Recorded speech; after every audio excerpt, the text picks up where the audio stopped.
First, we will start with the behavioral approach, which emphasizes the role of previous learning experiences in shaping one's behaviors, starting with Ivan Pavlov's classical conditioning and Jordan Peele's 2017 hit Get Out.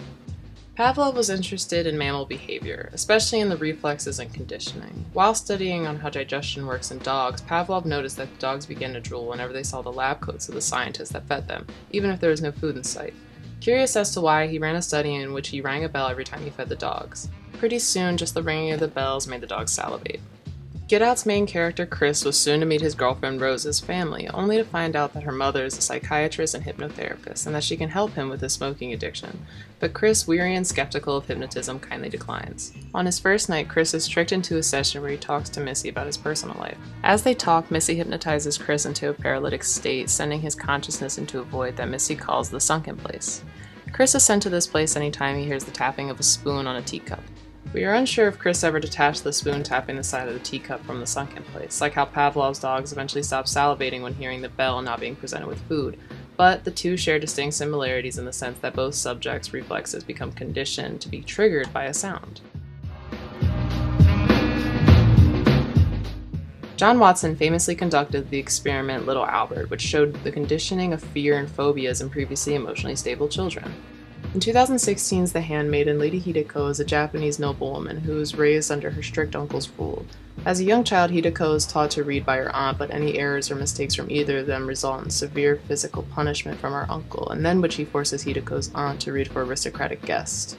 Not being able to handle the torture, she hangs herself, so the spot falls down to Hideko, and she becomes very afraid of the same fate falling onto her. At times, being so afraid of what could happen, she becomes uneasy from even seeing the tree that her aunt hung herself from. Both Watson's experiment and The Handmaiden show how the effects of traumatizing events can and will affect young minds.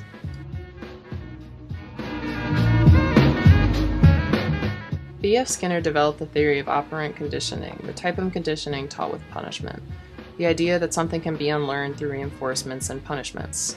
Stanley Kubrick's film adaptation of Anthony Burgess' A Clockwork Orange tells the story of Alex and his gang, the Droogs, committing awful crimes, or as they call ultraviolence.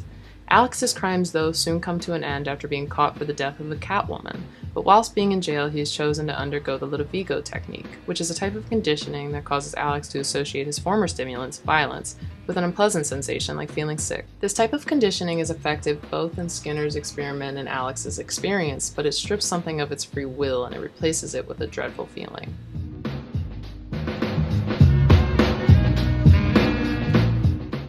Albert Bandura combined both cognitive and behavioral to develop the theory of how someone's environment and psychological processes affect their personality. This was tested in the Boo Boo doll experiment, where Bandura had children watch someone model violent acts upon a doll, and then he had the kids approach said doll and watch how they acted. As he estimated, the children committed the same violent acts. So in No Country for Old Men, the story's main antagonist, Anton Chigurh, is hired to return money that has gone missing from a drug deal gone wrong. Chigurh throughout the movie says minimal words and kills many. He is cold, calculated, but yet so ruthless. Chigurh even kills the people that hired him after they gave him information about who took the money. And throughout the film, he is told that he doesn't have to behave the way he does, which also relates to another one of Bandura's theories of self-efficiency. Though one of the movie's lores is that no one really knows where Anton comes from, but with Albert Bandura's Boo Boo doll theory and self-efficiency theory, we can safely assume that Chigurh could have learned how to do his job from someone who was equal to or more violent than him, and that as Chigurh continued, he became more independent.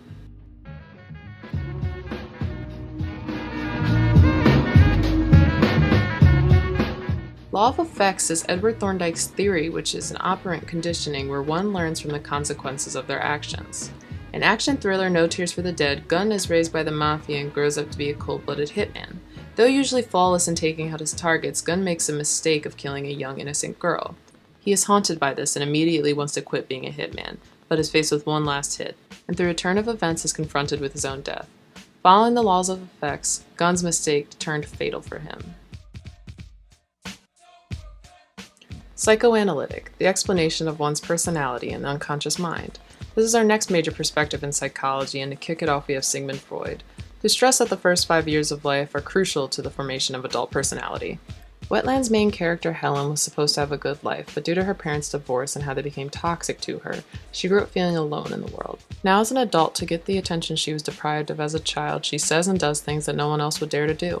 From Freud's theory of abnormal family setup with bad parenting from a young age can cause a child to grow up to become ill-mannered, messy, suffer from anxiety, and have many other emotional poor traits.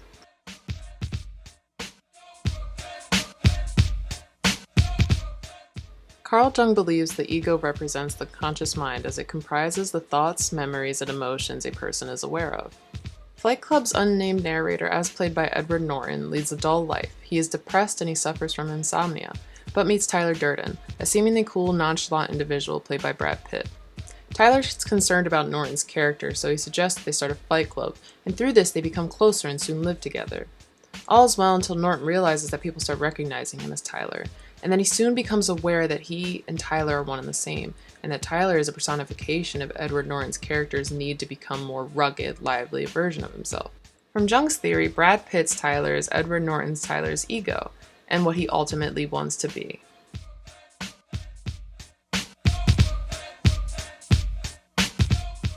Alfred Adler emphasizes one's striving for success, how one's connected with others, and how one's hallmarks settle with their mental health, and can ultimately motivate an individual to strive for power. Akira's Tetsuo had always felt inferior to those around him, and he'd always wanted more from life, but he was always too scared to go for it. After a bad incident leaves him in the hospital unconscious, he wakes to notice that he's been experimented on by corrupt Neo-Tokyo government, and has gained superhuman powers. The powers cause him to go mad, and he starts using them to hurt people around him. Then he starts to abuse his powers to get more power, to almost become a god amongst men. Though in the end, Tetsuo's powers eventually destroy him, Adler's theories help us understand as to why he got there. Moving on to our next major perspective, biological. Biological talks about how we are the consequence of our genetics and physiology. Starting with Roger Sperry's split brain theory. This theory discusses the two hemispheres of the brain, the left being the logical, analytic, and objective, and the right being artistic, innovative, and emotional. Black Swan's Nina is a ballerina who wants to be the best, but cannot get there due to her struggle with her idea of herself because she is so withdrawn, quiet, and often too much of a perfectionist. Nina is chosen to be the Black Swan in her company's production of Swan Lake, but during practice her teacher begins to compare her to new dancer and Nina's alternate, Lily. He tells Nina that she would become a better dancer if she becomes more like Lily, if she becomes more whimsical and carefree. This haunts Nina and causes her to hallucinate an alternate version of herself, a version of herself that is evil and crude. It haunts her so much that she attacks and hurts the alternate version of herself, but in doing so hurts herself.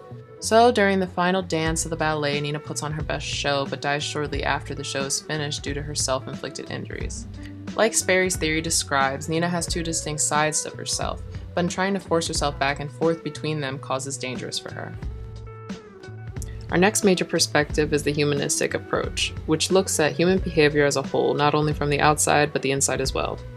Abraham Maslow's hierarchy of needs is a list of needs that affects human behavior, listed from most important to least important.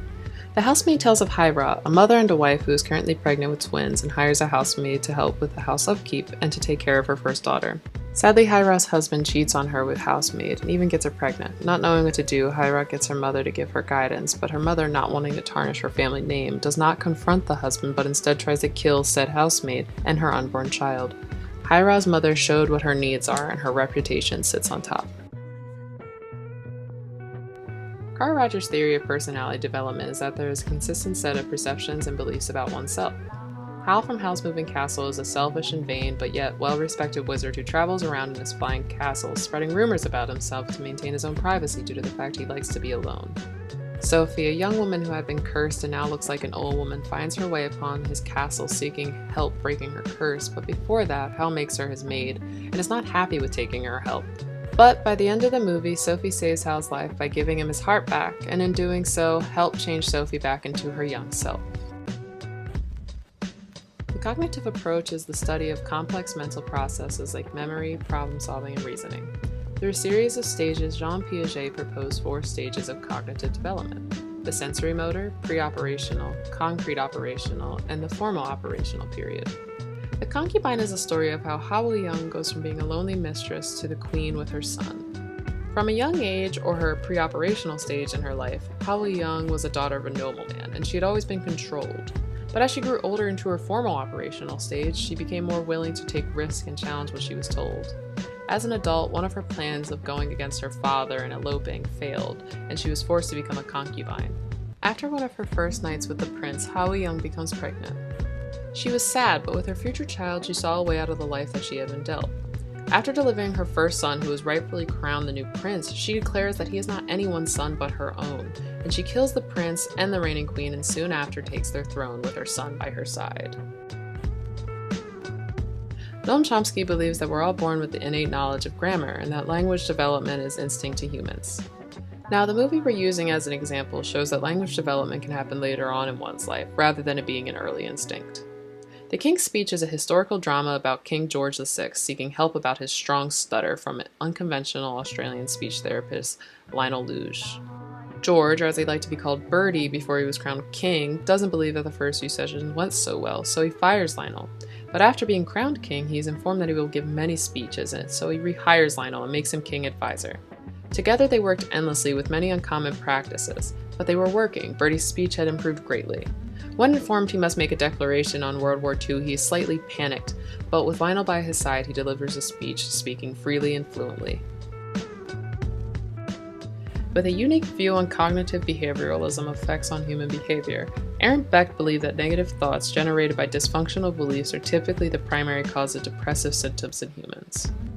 Chiron from Moonlight was a kind, soft-spoken boy who had never had a pretty life. Most of his life had always been filled with negative things affecting it, from having a drug addict mother, living in poverty. His only father figure was a drug dealer who ends up passing away too soon, being bullied in school, imprisonment at a young age, and to top all that, he faces struggles with his own identity. Chiron becomes weighed down by all of this, but he does not project his feelings in a destructive way. In turn, he actually just internalizes them. In the third and final part of the movie, Chiron is straight out of prison, he's grown up, he's moved away from his home, and has started selling drugs as a way of life, but is still kind and soft-spoken. Chiron meets up with old flame Kevin. Kevin tells Chiron that he is happy despite the fact that his life did not turn out the way he had hoped. Then, when finding out about Chiron selling drugs, Kevin is surprised and poses the question, "Who is you, Chiron?" Chiron realizes that everything he's internalized throughout his adolescence made him who he is today, and that is also what's keeping him from his wanted fulfillment within his adulthood. Chiron's life, just like in Beck's theory, shows how a constant stream of negative events in one's life can cause them a lifetime of unhappiness and struggling with depression.